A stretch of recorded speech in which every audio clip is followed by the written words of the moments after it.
মুরব্বী মুরব্বী বুঝছে না উনি মনে করছে অন্য হুজুর। তুমি যত সুন্দরীও আমার তো তোমাদের জন্য থাকবে, তোমরা দুইটা জিনিস খাবে। কর্মজীবনে কি করেন মুরব্বী? তাহলে কত বছর ধরে মোটরসাইকেল চালান? মোটরসাইকেল 60 ফেমিলে 61 চলতেছে। কর্মজীবনে কি করেন? কর্মজীবনে আমি বেকার ছিলাম না। আপনার ভিতরে অনেক ট্যালেন্ট আছে বুঝছেন? আপনার ভিতরে অনেক ট্যালেন্ট আছে। ও না আছে দাবি করে না, তবে আমি হালাল চলতে যাই, আমি বাঁচতেছি। তবে এই যে মোটরসাইকেল এই যে টান্ডা দিলেন আপনার, ভয় করলো না? আমার আপনার এই বয়সে যদি অ্যাক্সিডেন্ট হইতো তাহলে আপনার তো হাত পা ভেঙে যাইতো। পরিস্থিতিটা আমি কিন্তু চালাই না, আমার আল্লাহ চালাই। জানি আমি যখন মোটরসাইকেল উঠলাম দোয়া পড়বো, চালু হইলে দোয়া পড়বো, বেশি রেস হইলে একটা দোয়া পড়বো। এই মোটরসাইকেলের কারণে অনেক দোয়া শিখছি। তবে আপনার এই বয়সে যে আপনার ভিতরে যে জোশটা আছে এটা কিন্তু এই কাজে প্রমাণ পাইছে। ঠিক বললাম কিনা? আমার নাম কি? আমার নাম মোহাম্মদ রুহুল আমিন। রুহুল আমিন? হ্যাঁ, রুহুল আমিন। আমার তো তোমাদের জন্য থাকবে, তোমরা দুইটা জিনিস খাবে, কিশমিশ বাদাম, আর যদি পারো আজওয়া কিছু। রাত্রে গরম জল দিন 4টা আজওয়া কাটিয়া ধুইয়া দানা ঢালাইতে ভিজিয়া একটু দুধটা আগে পান করবা, এরপরে রাত্রে আর কি রাত্রে 10টার পরে দুধটা পান করবা আর দুধটি খাইবা, খাইয়া শুয়ে থাকবা। অ্যান্টিবায়োটিকের কাজ করে নেবা, আর অন্য কোনো অ্যান্টিবায়োটিক খাইতে হবে নাকি?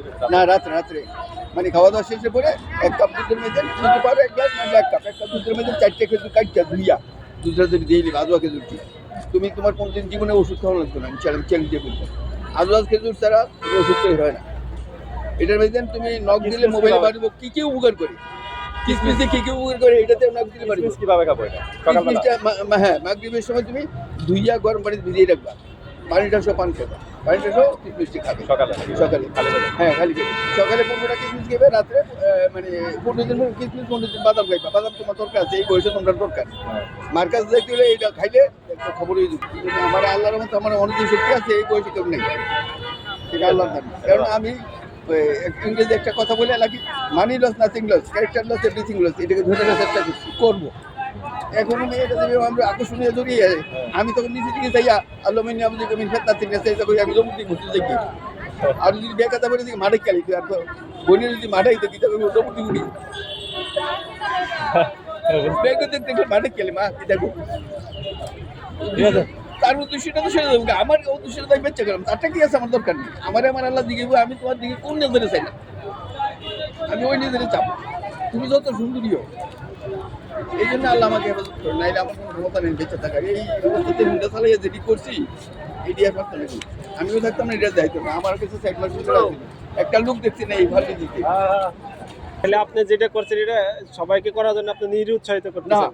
করুক, তাই আমি বলবো না, করা যাবে না, এরকম ভাবে চলতে পারবে না, করা যাবে না। হ্যাঁ তো মারা যাবে। কারণ আমি তো পবিত্রতা শেষ করছি, ও গাড়ি তো আমাকে ফেভার করে, যেহেতু আমি পবিত্রতা আছে। গাড়ি এমন একটা জিনিস, একটা 240 যানবাহন, এটা কোনো গ্যারান্টি নেই। আপনি যদি না পাকা অবস্থাতে যে কোনো গাড়ি ধরে অ্যাক্সিডেন্ট করবে, পবিত্রতার সাথে উঠবেন, আরো হাজার পবিত্র না পাক থাকবে, আমরা কিছু হইতো। আরেকটা জিনিস হলো, আপনি ঘরতে বাড়িতে তাওয়াক্কাল তু আল্লাহ আর আয়াতুল কুরসি বলে মুখ ঢুকিয়ে বাড়ি দেন, বাড়িতে যদি হেফাজতে ভর্তি নেবেন, যাতে কোনো বাড়িতে না যাবে না, তুমি আল্লাহ হেফাজতে দাঁড়িয়ে গেলেন। আপনাদেরকে 5 ঘন্টা নামাজ পড়েন? আমি চেষ্টা করি আর কি, বাকি আল্লাহ জানে। আরো কিছু করি যেগুলা রাতে 3টের সময় কল দিলে আমার ধরতে পারবে, আমি ধরতে পারি, ব্যাক করলে রিসিভ কল লাগবে। আমার যৌবন থেকে রাত্রে আমার ঘুম কম। মানুষের রোজা করে 40টা, আমি 30টা, আমি করি 40টা। রমজান রোজা করি 40টা।